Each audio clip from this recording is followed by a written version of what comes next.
Welcome everyone to the Post-Academy Awards edition of Bogart on Movies. Today we're going to talk, of course, about Oscars. I'll also give you the skinny on a couple of new movies, including one that's on TV now. We'll take an in-depth look at the Cary Grant, Kate Hepburn classic Philadelphia Story. I'll give you my movie suggestion of the week. Of course, I'll answer some emails, and there's more fun with Carla's Cant Be Pics. But first, Oscar. Let's go down the list. First, Seth MacFarlane. I think he did a very good job. The talent and the charisma this guy has. I sure didn't know he could sing and dance like that. And the jokes. Some of it didn't work, but a lot did. And MacFarlane's irreverence came through. The whole Salma Hayek, Penelope Cruz, Javier Bardem joke, the Chris Brown Rihanna joke, the flying nun stuff with Sally Field, the Jodie Foster comment, the We Saw Your Boobs number, William Shatner, pushing the envelope to the limit, but all funny, just plain funny. On the performance side, Barbra Streisand was wonderful. She still has that amazing voice, doesn't she? Shirley Bassey singing Goldfinger was a treat. She's 76 years old. And I liked Adele. What a talent. Now she's got an Oscar to go with her Grammy. And how good did Jane Fonda look? This woman is 75 years old. And of course, she's got the best plastic surgeon who ever lived, but who cares? She looked unbelievable, classy, exquisite, a real star. And Halle Berry, Charlize Theron, Naomi Watts, all unbelievable. Now the bad.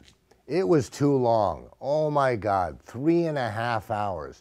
We, the viewer, want to see stars, not 2 awards for Best Sound. It should have been over by 11, and that would have been plenty for me. And the Bond tribute. How lame was that? Where were the guys?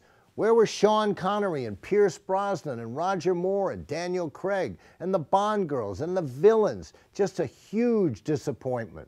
Really looking forward to it, and yuck. Okay, on to the awards. I was going to do a Steve got it right, Steve got it wrong, but patting myself on the back, Steve didn't get much wrong. I will say my friend Tony pointed out that every major award was won by a different movie, even song. Can't remember the last time that happened. So, everyone knew both Daniel Day-Lewis and Anne Hathaway were going to win, and they did. No surprise there. And I did say Argo was going to win, even though Django was my favorite movie. How great was it that Tarantino won for Best Original Screenplay? He's more popular and respected out there than I thought. Anyway, I picked Argo to win, and it did. Good for Ben Affleck. On to Jennifer Lawrence. Love her. Wasn't she a breath of fresh air on the red carpet before they had this stupid doll-sized mini red carpet which women could walk their fingers up to show off jewelry? She refused to do it. Just tremendous. I said she'd win last December, and I'll bet all of you said the same thing after seeing her movie. I stuck to it. She deserved it all the way, and win she did. Was the 22-year-old excited?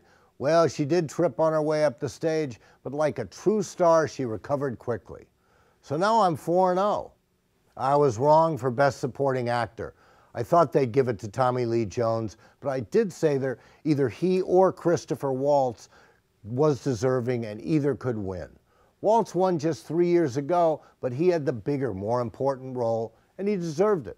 So sorry not to see De Niro, Bobby D get another, but it went to the right person.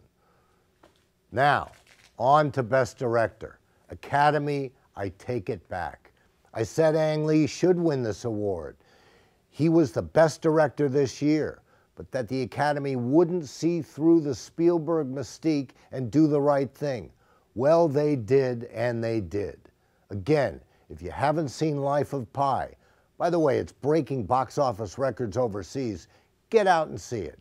It's a tremendous, beautiful, wonderful film. Finally, I had a chance to go to the Oscars in 1997 when my mom was nominated for Mirror Has Two Faces, and it was just incredible. I've met a lot of huge stars, from Hepburn and Sinatra to Tom Hanks and Warren Beatty, but I'll tell you, there's nothing like being there at the Oscars live, seeing all the stars together. I'm a fan, just like all of you, and it was the most fun ever. If you can wrangle a ticket any way you can, go. It is magic.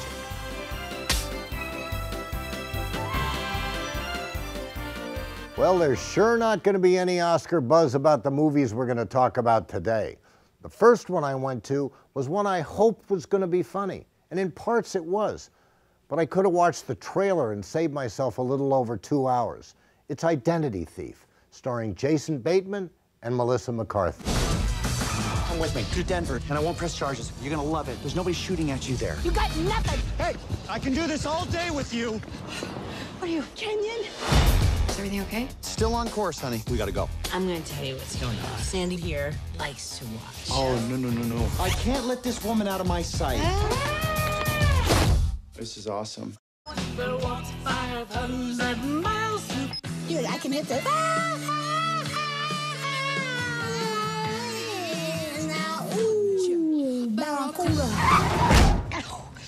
The movie's about a woman, McCarthy, who steals Jason Bateman's identity and basically financially wipes him out. So he has to go after her to get his life back. Jason Bateman's okay as the straight man, and McCarthy, who I loved in Bridesmaids, again does her thing. And she's very talented and at times very funny. But those times are not enough to rescue this movie. After a while, it's just same old, and that's just boring. But there's more bad news. First, the film just oozes stereotypes, like this one. When that comes up, we gotta cut the card. Swipe it one more time. Nothing wrong with that card. I gotta cut the card. Don't cut the card. I gotta Put cut the scissors card. down. Go pay your bills, Randy. It's Sandy. Sandy. Es un nombre de una mujer. Yo soy Sandy. Oh, mi nombre es Sandy. I bet that was hurtful, wasn't it? Miss Patterson, you missed your court date in Florida 3 days ago. I've never even been to Florida. Pull a mugshot. That says the criminal who stole your identity. Oof, boy, he's, is that a woman? Sandy Bigelow, Patterson. Come on, stereotypes are a buzzword for a really lazy script, and they're not funny. Also, McCarthy's character is totally unlikable and becomes very annoying and actually hateful. And the script is bad. But the worst thing about this movie is the thing I hate most about a comedy, when it gets all sappy and unfunny at the end. And this movie did exactly that and did it badly. Wait till it comes on cable. I'll give it a meager 1 3/4 out of 5 for the trailer. The movie only gets a half.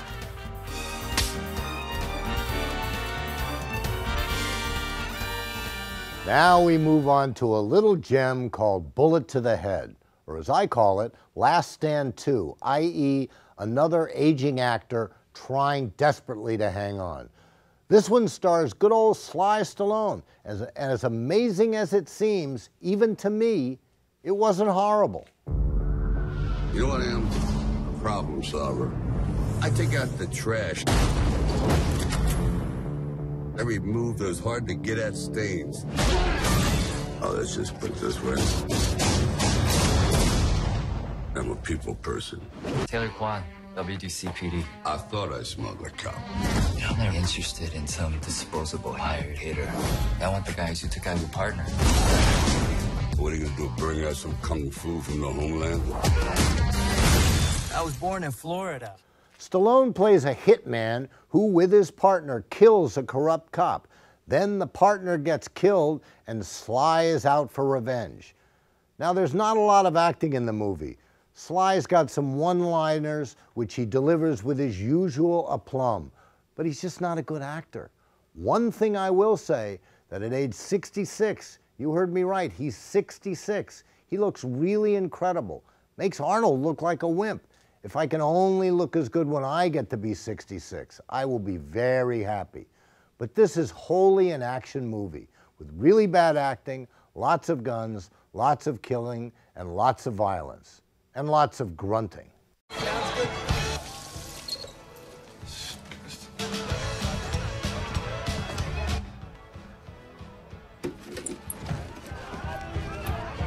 What's up?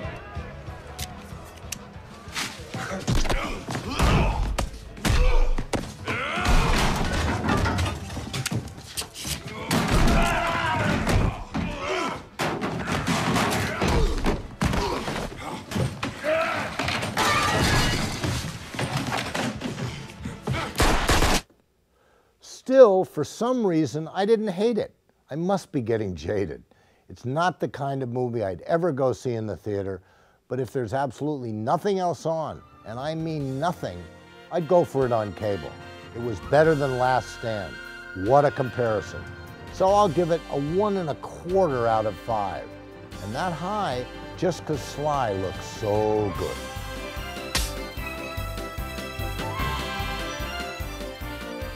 Now we turn to cable on demand and a movie called 7 Psychopaths. It's about a guy played by Colin Farrell who's writing a screenplay about, well, 7 psychopaths, but all he's got is the title. Then he goes up against a gangster when a couple of his friends kidnap that gangster's beloved dog. What's with your sour puss? I could have just killed you now, couldn't I? I've had 4 of my guys killed, and also my girlfriend killed, who I didn't like much, but that's still 5 friends killed. So don't give me that moany face, okay? Ow! Ah! Put your hands up. No. What? I said no. Why not? I don't want to. But I've got a gun. I don't care. Doesn't make any sense. Too bad. That's a very funny scene. This is a very strange film with a very strange story. The guys even put an ad on Craigslist looking for psychopaths applying to round out the 7. Really. And at times it's really gory, and the script is pretty sick and pretty mixed up. But the acting's very good. Woody Harrelson, Farrell, the fantastic Christopher Walken is his quirky best, and the badly underrated Sam Rockwell, well, he shines. As Gandhi said, Oh, you too, if it ain't Gandhi. Jesus Christ. an eye for an eye leaves the whole world blind. I believe that wholeheartedly.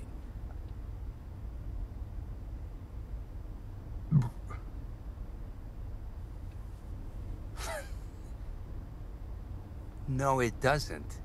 There'll be one guy left with one eye. How's the last blind guy gonna take out the eye of the last guy left, who's still got one eye? All that guy has to do is run away and hide behind a bush.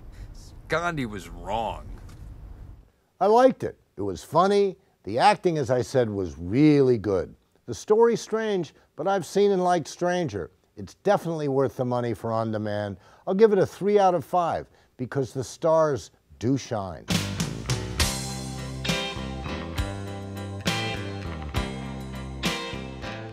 Once again, it's time for our classic movie segment, and we are happy to have back with us Carol Watson, professor of film at Lynn University and a former Hollywood scriptwriter. This week, we're going to talk about 1940's The Philadelphia Story, directed by George Cukor. Star is Born, My Fair Lady, and it has a cast of greats: Cary Grant, Kate Hepburn, and Jimmy Stewart. Dexter, would you mind doing something for me? Anything, what? Get the heck out of here. Oh, my dear Red, I couldn't do that. That wouldn't be fair to you. You need me too much. Would you mind telling me just what it is you're hanging around for? Oh, no. Please don't go, Mr. Connor. Oh, no. Please don't go, Mr. Connor. As a writer, this ought to be right up your street. Don't miss a word. I never saw you looking better, Red. You're getting that fine, tawny look. Oh, we're going to talk about me, are we? Goody. It's astonishing what money can do for people. Don't you agree, Mr. Connor? Not too much, you know, just more than enough. Now, take Tracy, for example. There's never a blow that hasn't been softened for her. Never a blow that won't be softened. As a matter of fact, it even changed her shape. She was a dumpy little thing at one time. Only as it happens, I'm not interested in myself for the moment. Not interested in yourself? You're fascinated, Red. You're far and away your favorite person in the world. Dexter, in case you don't know... Of course, Mr. Connor. She's a girl who's generous to a fault. To a fault, Mr. Connor. Except to other people's faults. For instance, she never had any understanding of my deep and gorgeous thirst. That was your problem. Granted. But you took on that problem with me when you took me, Red. You were no helpmate there. You were a scold. It was disgusting. It made you so unattractive. A weakness, sure. And strength is her religion, Mr. Connor. She finds human imperfection unforgivable. When I gradually discovered that my relationship to her was supposed to be not that of a loving husband and a good companion, but... Oh, never mind. Say it. but that of a kind of high priest to a virgin goddess. Then my drinks grew deeper and more frequent, that's all. I never considered you as that, nor myself. You did without knowing it. Now, this was a star-driven movie. So I'll give you the names of the stars and you tell me what you think. Okay. Kate Hepburn. Yeah. Okay, so Kate had starred in this play. It was originally a play written by Philip Barry for her. She was on Broadway for a year. She went on tour, I think, for almost another year. Made her a rich woman. And one of the things that she was able to retain were the film rights. So when it came to doing the film, she was able to choose her director, which was George Cukor, and she had worked with him before on Holiday. Pat Mike, too.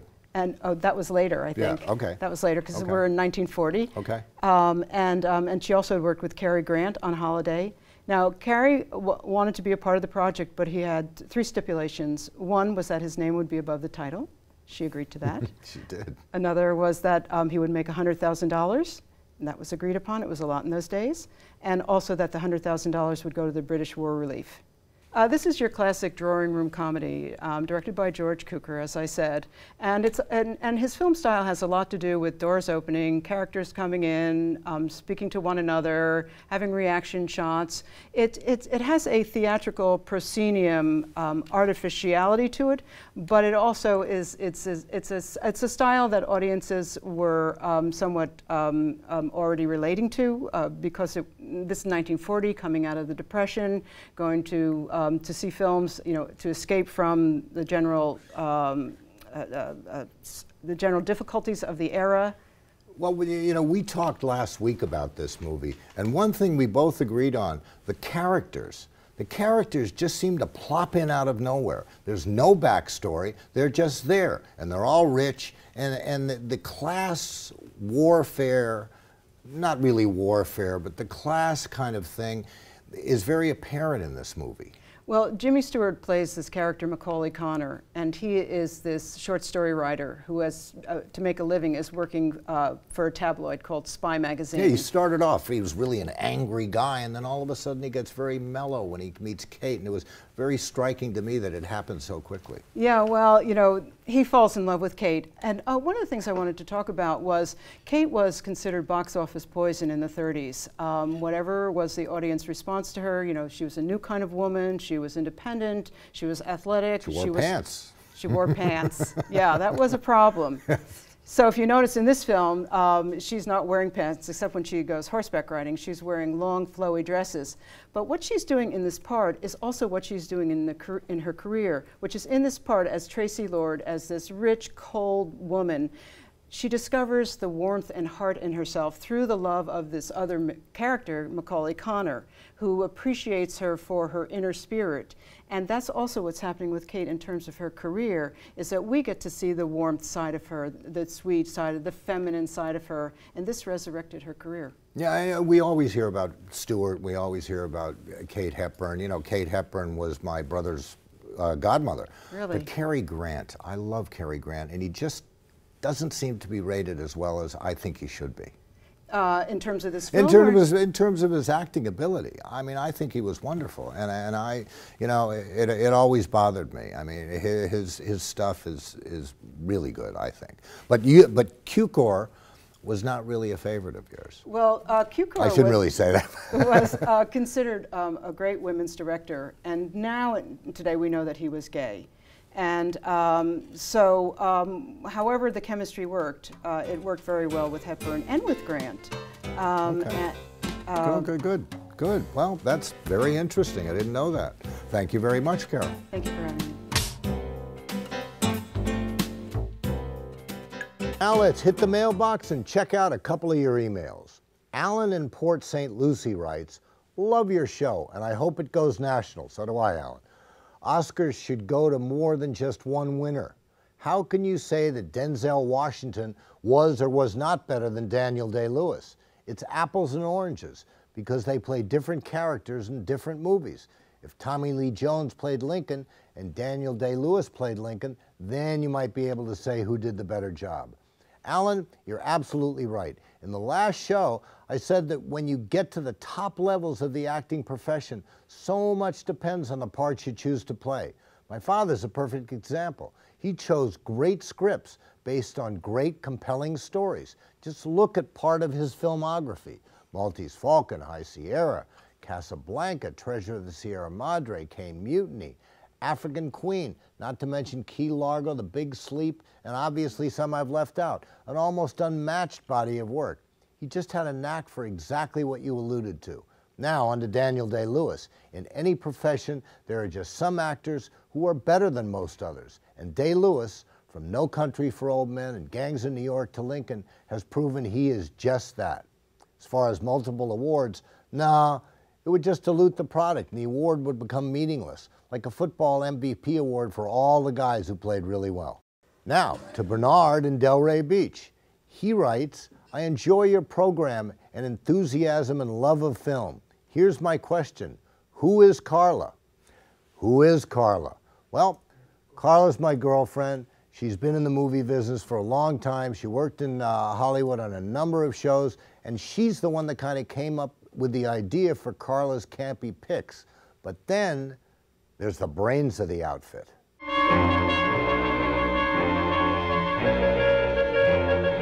can email me, send me your comments and questions to stevebogart@wxel.org and include your name and your hometown.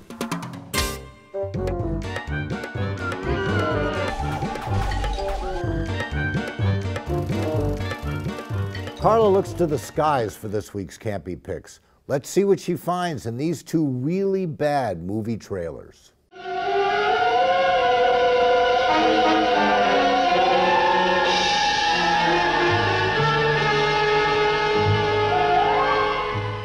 This is the countdown to Scream-a-second suspense. Blast off!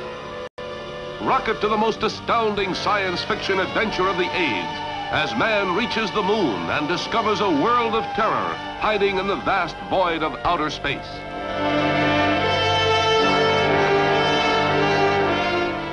These are the first 4 invaders of outer space. 3 men and a beautiful girl trapped by a faceless terror that slowly envelops them, holds them captive here on the edge of doom. See giant rock people who guard the sun. Look out! See a dwindling race of love-starved maidens who have the power to control man's every desire. A manless society which must leave this dying sphere or perish.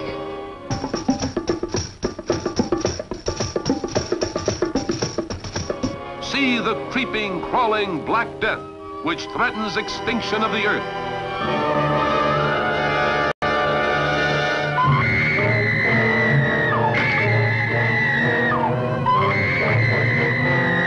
See the science fiction thrill of the year, a sensational look into the future that is as close as tomorrow's headlines.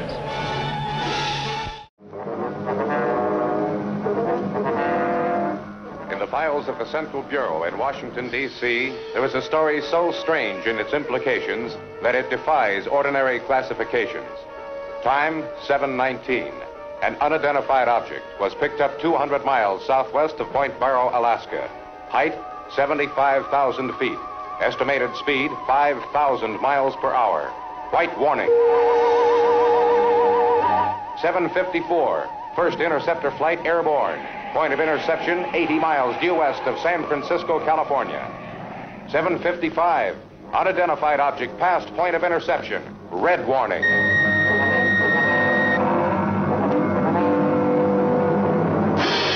This is the account of a handful of people who, in the course of one desperate night, fought off an unknown, unseen menace from another world.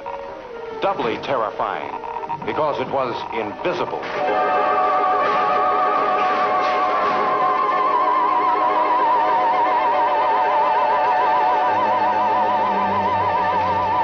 Is that you, Doctor?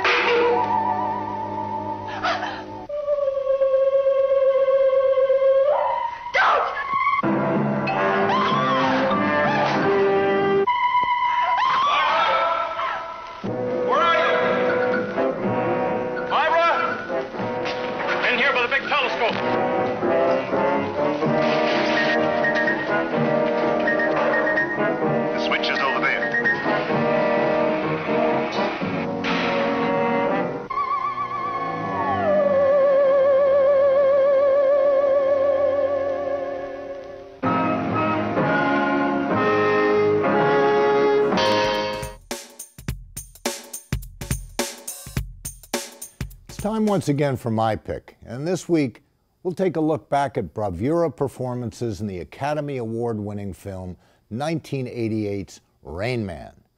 Dustin Hoffman, of course, won an Oscar for his brilliant turn as Raymond Babbitt. That's the autistic savant who would only find Qantas and had to see Judge Wapner on the People's Court. But the film would not have been nearly as good without the equally brilliant performance of one of my faves, Tom Cruise, as Raymond's hustler brother, Charlie. Lets me drive slow on the driveway. There's only 28 miles on the odometer since I drove it a week ago last Saturday. It should be more than 28 miles. What is this? Who is this guy? Raymond is your brother. My brother? I don't have a brother.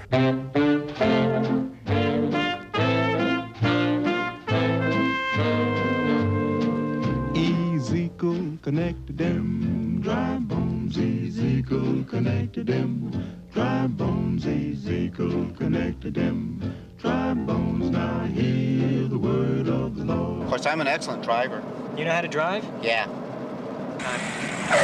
Raymond! You never touch the steering wheel when I'm driving. Do you hear me? Yeah. Do you hear me? Of course, I don't have my underwear. What? Them bones gonna walk around. Them bones gonna walk around. Them bones gonna walk around. Now hear the word of the Lord. You're using Raymond. You're using me. You use everybody. I'm using Raymond. Raymond, am I using you? Am I using you, Raymond? Yeah. Shut up! He is answering a question from a half hour ago. Disconnect them bones, them dry bones. Disconnect them bones, them dry bones. Disconnect them bones, them dry bones. Now hear the word of the Lord. Quite a trip, huh? Yeah. Uh-huh. What happened this past week? Dance with Charlie Babbitt. You want to learn how to dance? Yeah. Dance with your brother? I don't know about you, but I'm starting to feel a little silly. What else did you do? Kiss Susanna. Did you enjoy kissing a woman? I don't know. How was that? Wet. I like having you for my brother. I'm an excellent driver.